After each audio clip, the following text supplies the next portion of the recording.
India में कई सारी चाइनीज ऐप लोन देने के नाम पर बहुत ही अच्छे से फल फूल रही हैं। एक तरफ इनका रेट ऑफ इंटरेस्ट बहुत ज्यादा होता है, दूसरी तरफ समय से लोन नहीं चुका पाते हैं, तब इनका शोषण शुरू होता है। ये सबसे परेशान होकर के बहुत सारे लोगों ने अपनी जानें दी हैं। हाल ही में आपने भी इस तरह के बहुत सारे इंसिडेंट के बारे में तो जरूर सुना होगा। तो इसको देखते हुए सरकार ने पीएम स्वनिधि योजना को लॉन्च किया है। इस योजना की सबसे खास बात यह है कि इसमें आपको कोई भी इंटरेस्ट नहीं देना पड़ता और इस योजना में ना ही आपको अपना पैन कार्ड देना है और ना ही आपको इसमें किसी भी तरीके के सिविल स्कोर की जरूरत है। और सबसे खास बात इस योजना की यह है कि इसमें आपको किसी भी तरीके की गारंटर की भी जरूरत नहीं पड़ती। तो कैसे आप इस लोन के लिए अप्लाई कर सकते हैं, किस वेबसाइट पे आपको अप्लाई करना है और किस तरीके से आप प्रोसेस को फॉलो करेंगे जिससे आपको ये लोन मिलेगा। अगर आप ये सब जानना चाहते हो तो इस वीडियो को लास्ट तक जरूर देखिएगा और इस वीडियो को उन सभी के साथ जरूर शेयर कीजिए जो इस तरह के चाइनीज ऐप के जाल में सालों से फंसे हुए हैं। तो चलिए हम वीडियो को स्टार्ट करते हैं। दोस्तों, इस वीडियो में मैं जिस प्रोसेस की बात करने वाला हूं इसे आप अपने फोन या फिर लैपटॉप दोनों से ही कर सकते हैं। इसके लिए आपको गूगल पे सर्च करना है पीएम स्वनिधि। जब आप सर्च करेंगे जो आपको पहली वेबसाइट दिखाई दे रही है इसे आपको ओपन करना है। इसके बाद पीएम स्वनिधि का पोर्टल आपके सामने कुछ इस तरीके से ओपन हो जाएगा। यहाँ पर देखिए लिखा हुआ है apply loan 10K, apply loan 20K और अप्लाई लोन 50K, यानी कि 10,000 से लेकर के 50,000 तक आप गवर्नमेंट के इस पोर्टल से बहुत ही इजीली लोन ले सकते हैं। अब आपको आगे के प्रोसेस के लिए सबसे ऊपर आना है और यहाँ पर देखिए लिखा हुआ अप्लाई LOR कम लोन, इस पर आपको क्लिक कर देना है। जैसे आप क्लिक करेंगे यहाँ पर देखिए लिखा हुआ वेलकम टू पीएम स्वनिधि और इसके नीचे आपको मोबाइल नंबर मांग रहा है। यहाँ पर आपको अपना मोबाइल नंबर लिख करके कैप्चा पे चेक कर देना है। रिक्वेस्ट OTP पर क्लिक कर देना है। रिक्वेस्ट OTP पे क्लिक करते ही आपके नंबर पर एक OTP आएगा। वो OTP आपको यहाँ पर डाल करके वेरीफाई OTP पर क्लिक कर देना है। जैसे आप OTP से वेरीफाई करेंगे आपके सामने कुछ इस तरीके का पेज ओपन होगा। यहाँ पर देखिए स्टेप नंबर 1 ओपन हो चुका है। अब यहाँ पर सबसे पहले आपसे पूछ रहा है कि do you have Aadhaar card. तो अगर आपके पास आधार कार्ड है, जो कि डेफिनेटली होगा, तो आपको यहाँ पर ऊपर चेक पे क्लिक कर देना है। अब यहाँ पर आपसे पूछ रहा है कि आप किस कैटेगरी में आते हैं, C या फिर D। यहाँ पर उन्होंने स्पेसिफिक मेंशन भी किया हुआ है कि कौन से लोग किस कैटेगरी में आएंगे। तो आप अपने अकॉर्डिंग यहाँ पर पढ़ करके, जैसे मैं अगर अपनी बात करूं तो मैं C में आता हूं, तो मैं C में चेक करके नेक्स्ट पर क्लिक करता हूं। जैसे आप नेक्स्ट पे क्लिक करेंगे आपके सामने स्टेप नंबर 2 ओपन हो चुका है। यहाँ पर देखिए सबसे ऊपर आपको आपका मोबाइल नंबर दिखाई दे रहा है, जिस मोबाइल नंबर से आपने इस फॉर्म को फिल करते समय लॉग इन किया था। अब यहाँ पर आपको नीचे अपने आधार कार्ड से वेरिफिकेशन करना है। तो सबसे पहले आपको अपना आधार कार्ड नंबर देना है, देन आपको इस कैप्चा को आपको चेक कर देना है और नीचे यहाँ पर आपको वेरीफाई विद OTP पे क्लिक कर देना है। अब आपके आधार कार्ड नंबर पर जो भी मोबाइल नंबर लिंक होगा उस मोबाइल नंबर पर एक OTP आएगा। अब आपको यहाँ पर वेरीफाई विद OTP पर क्लिक कर देना है। तो हमारा जो लॉगिन का प्रोसेस है वो पूरी तरीके से कंप्लीट हो चुका है। पिछली वीडियो में आपने देखा कि किस तरीके से आपको लॉगिन करना है। इस वीडियो में हम इस फॉर्म को पूरा कंप्लीट भरना सीखते हैं। अब ये जो फॉर्म ओपन हुआ है यहाँ पर आपको सबसे पहले अपना स्टेट सेलेक्ट करना है कि आप किस स्टेट से आते हैं। अब इसी के बगल में बोल रहा है अपना टाउन या फिर डिस्ट्रिक्ट को सेलेक्ट करने के लिए, तो आप जिस भी डिस्ट्रिक्ट से आते हैं यहाँ पर आप सेलेक्ट कीजिए। अब यहाँ पर देखिए आपको अपना ULB सेलेक्ट करना है, तो आप जिस भी एरिया से आते हैं उसका ULB यहाँ पर आप सेलेक्ट कीजिए। अब इसी के बगल में देखिए आपके एरिया का जो भी वार्ड नेम है वो आप यहाँ पर लिख दीजिए और नीचे आइए, यहाँ पर देखिए बोल रहा है आपके एरिया का जो वार्ड नंबर है वो आप यहाँ पर अच्छे से लिख दीजिए। अब यहाँ पर आपको अपनी पर्सनल इंफॉर्मेशन देनी है। सबसे पहले आपसे बोल रहा है कि member of CJI, member of JLG, तो दोनों को आपको यहाँ पर नो कर देना है। यहाँ पर देखिए नेम एज आधार कार्ड, तो आपने जो आधार कार्ड से वेरीफाई किया है तो यहाँ पर ऑटोमेटिकली आपका नाम लिख करके आ गया है। इसी के बगल में बोल रहा है आपका फादर नेम क्या है। अगर आप एक महिला हैं तो यहाँ पर आपको अपने हस्बैंड का नाम लिख देना है। इसके बगल में बोल रहा है कि आप मैरिड है, अनमैरिड है, तो जो भी आपका स्टेटस है वो आप यहाँ पर सेलेक्ट कीजिए। और यहाँ पर देखिए आपका जो आधार कार्ड का मोबाइल नंबर था इसने ऑटोमेटिकली फैच करके यहाँ पर लिख दिया है। इसके बगल में आपको मेल फीमेल सेलेक्ट करना है। इसके बगल में आपको एक ऑप्शन दिखाई दे रहा है सोशल कैटेगरी का, तो आप SC हैं, ST हैं, तो जो भी आपका है वो आप अपने अकॉर्डिंग यहाँ पर सेलेक्ट कीजिए। अब नीचे यहाँ पर देखिए अगर आपके अंदर कोई डिसेबिलिटी है तो आप यस कीजिए, नहीं है तो आप नो कर दीजिए। और इसके बगल में पूछ रहा है कि क्या आप माइनॉरिटी हैं, तो अगर आप माइनॉरिटी हैं तो आप यस कीजिए, अदरवाइज इसे नो पर रहने दीजिए। अब नीचे यहाँ पर देखिए आपको KYC डॉक्यूमेंट में आधार कार्ड का एक ऑप्शन दिखाई दे रहा है, बट इसने आधार कार्ड ऑटोमेटिकली फैच कर लिया है क्योंकि हमने स्टार्टिंग में फॉर्म भरते समय फिल किया था।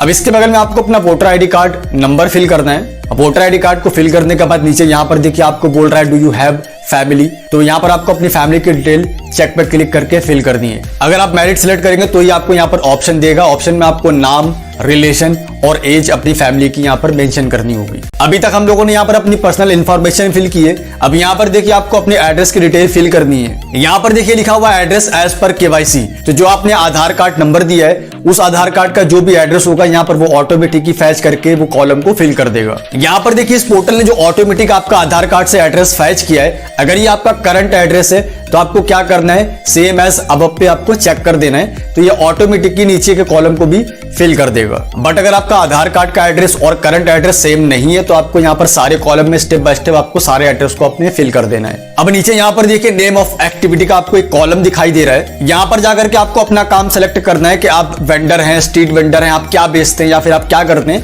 तो यहाँ पर आपको अपनी कैटेगरी के अकॉर्डिंग उसे सेलेक्ट करना है। इसी के बगल में देखिए आपसे बोल रहा है प्लेस ऑफ वेंडिंग, मतलब आप जो भी काम करते हैं, आप सब्जी बेचते हैं या XYZ आपका कोई भी काम है, तो उस काम को आप जहां पर करते हैं, जो भी आप उसकी लोकेशन है वो यहां पर आपको प्लेस में आकर के सेलेक्ट करनी है। अब नीचे यहां पर देखिए आपसे बोल रहा है वेंडिंग डेज, कि मतलब आप हफ्ते में कितने दिन काम करते हैं। अगर आप 7 दिन काम करते हैं तो ऑल पे आपको यहाँ पर चेक कर देना है, या फिर अगर आपका वीक में 6 दिन काम करते हैं या 5 दिन काम करते हैं तो यहाँ पर आपको मैनुअली यहाँ पर आकर के आपको उस डेज पे आपको चेक कर देना है। इसी के नीचे यहाँ पर देखिए आपसे बोल रहा है टाइमिंग ऑफ वेंडिंग, मतलब आप कितने बजे से लेकर के कितने बजे तक आप काम करते हैं वो आपको यहाँ पर सेलेक्ट करना है। अब नीचे यहाँ पर देखिए लोकेशन एरिया ऑफ वेंडिंग, मतलब जहां पर आप अपना स्टॉल लगाते हैं, जहां पर आप काम करते हैं, उसकी पर्टिकुलर लोकेशन क्या है वो आपको यहाँ पर फिल करना है। अब इसके बगल में आपसे बोल रहा है लैंडमार्क सेलेक्ट करने के लिए, तो जो भी आप काम करते हैं जिस पर्टिकुलर जगह पर, उसके आसपास का जो लैंडमार्क है, जो फेमस जगह है, वो आपको यहाँ पर फिल करनी है। अब यहाँ पर देखिए आपसे बोल रहा है प्रूफ ऑफ वेंडर,